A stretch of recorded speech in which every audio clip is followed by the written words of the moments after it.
Welcome everyone, I'd like to show you how to easily screenshot on your iPad Pro. For this tutorial, I'm using the M1 iPad Pro from 2021. However, if you're using any iPad made from 2018 and onwards, this tutorial should work for you. So what I want you to do is I want you to find the power button, which is in the left-hand side, and I want you to tap that while tapping the volume up button. So you just tap those two together, and then you'll see a screenshot has been taken.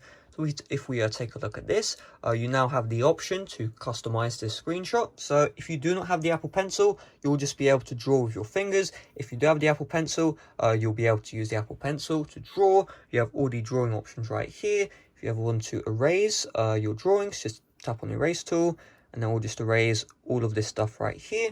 And once you're done with the screenshot, you can also crop it right here. You just want to tap on done and either save to photos, save to files, or delete screenshot. So I'm just going to tap on delete screenshot as I do not want this screenshot, and now that screenshot has been removed off of my iPad. However, if you want to take screenshots and you want to do them quickly, do the exact same buttons. So power button and volume up button, just tap those at the same time. And what you do is you swipe like this, you swipe to the left, and now the screenshot has been saved to my iPad. So let's just open up the Photos application, and you should see, here we go, the screenshot I just saved. You can see today at 7 o'clock, it currently is 7 o'clock, and the exact screen grab has been taken.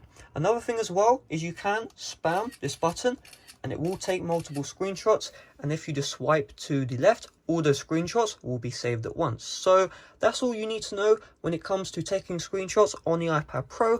Hopefully this video did help you out. If it did, make sure to smash like, subscribe if you're brand new. See you guys later. Bye bye.